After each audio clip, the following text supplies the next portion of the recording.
In this video, I'll be discussing how I grew my Instagram account to its first 100,000 followers in just 1 year. Today's video is going to be quite different. It's the start of something new. As you can see, it's not on my main channel, this is a completely new channel, and it's because I want to continue making videos like this, where I sort of ramble for minutes at a time and hopefully come to a somewhat meaningful conclusion. If this does well, I'll make a second part explaining everything after that, so if you aren't completely bored by the time this video is over, make sure to like the video and leave a comment letting me know. And of course consider subscribing, I could use a couple more of those. So the story really begins in 2014 when I was making GIFs on iFunny. This was really where everything started. The initial passion for video editing was there, and that's where it grew. Throughout the couple years of being on the Forbidden app, I slowly transitioned from making GIFs to making simple and sometimes politically charged videos. I did this with Sony Vegas, which wasn't exactly the greatest editing software around, but it got the job done. So fast forward to December 30th, 2018. I was 17 at the time. This was during my senior year of high school. If you've seen the LIMC video, you may have already known the story. I was sitting in the passenger seat of my dad's Honda Odyssey outside of a cheesecake factory, super bored, and that's where the account was initially created. And I remember sitting there and thinking, okay, I mean, this is it, let's just run it, let's start posting and see what happens, but first we gotta come up with a name. And given my experience with other social media platforms previously, I knew it was gonna have to be a good one. At the time, I was a very big fan of Etika World Network, and he had a sound effect that would play every time someone donated to him. Penis stiffy, come real sticky. And that's basically the inspiration for the name. My first post, I don't remember exactly what it was, but it wasn't funny. It was probably taken from Reddit, like one of those meme subreddits, which were not really that funny, and no offense, probably still aren't that funny. But it was likely one of those reactionary memes with text like, when you realize your homework's due tomorrow. I did make original content at the time. I started making content a few days into creating the page, but it was super low quality. Hey! Hey! Oh my God!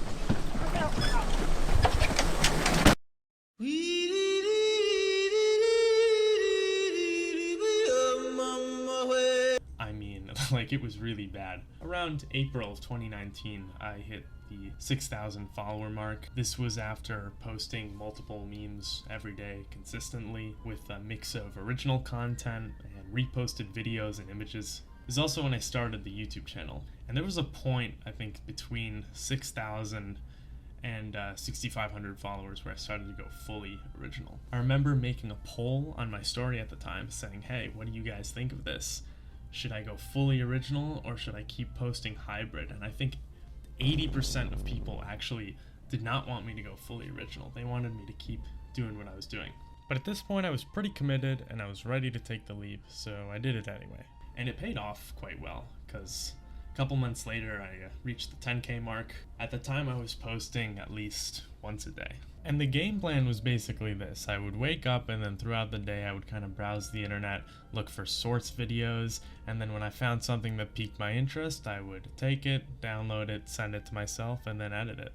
Another thing to note at this time was the state of the meme editing community. If you've ever wondered whether your favorite meme pages know or talk to each other, the answer to both of those questions is likely yes. Now, this is still true today, but back then it was a lot more lively and there were way more people creating content. And so you had these things called OC groups, or original content groups, which were basically filled of meme creators. It was considered a really good idea to join an OC group for several reasons. Number one being growth. If you were part of a group, it was way easier to grow your page. The more popular OC groups were made up of several accounts who had amassed thousands of followers simply by being in those groups. It was crazy because a member would post a meme they made and then everyone else in the group would like it, comment on it, and share it on their story, and that was an easy ticket to gain tens and sometimes hundreds of thousands of views because of the way that the algorithm worked back then.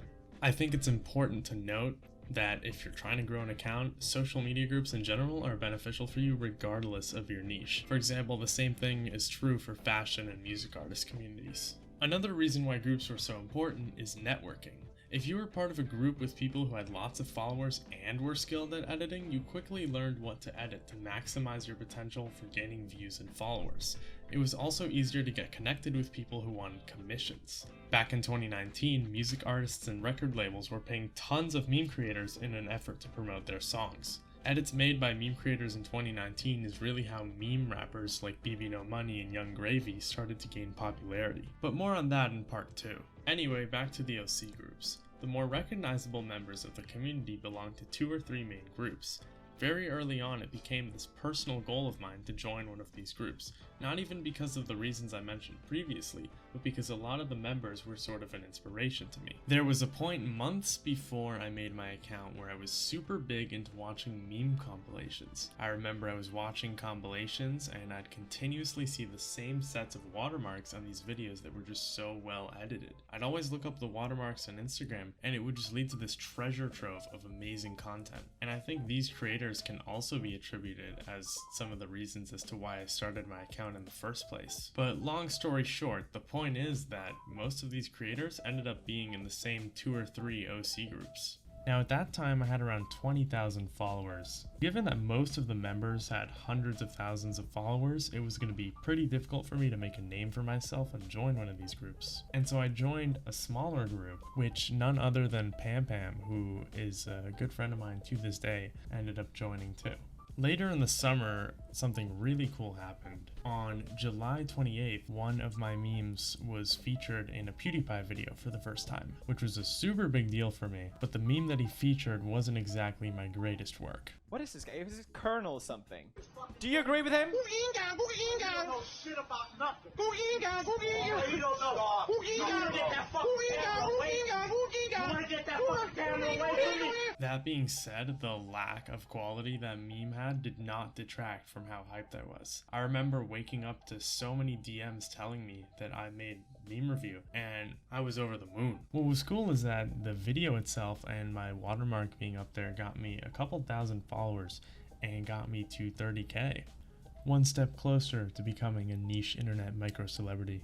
And during this time, it's important to note that I was interacting with followers pretty much every day, whether it was through Q&As or just asking how everyone's day was. So after a couple more months of dedicated, consistent posting, I finally reached 50k. Maybe it's played out, but after every milestone I hit, I would always imagine that amount of people in a stadium and just be blown away. And it was at this point that I started to take this even more seriously. I wanted to be better, and I knew that if I wanted to join one of these groups that all of these people who were such an inspiration to me were in, I was going to have to level up my editing skills.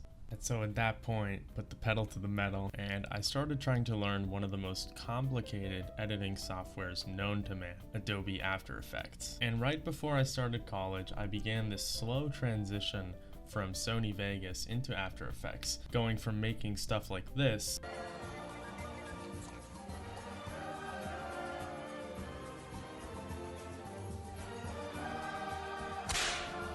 ¿Quieres? to making stuff like this.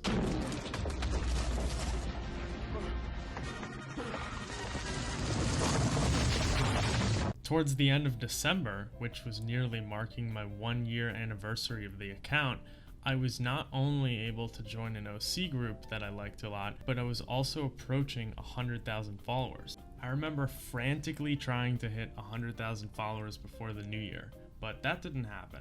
I will say it only took 9 more days after that. Other creators in the community saw I was pretty close and started giving me shoutouts, sharing my posts in their stories, and so in about 9 days after the new year, I finally did it.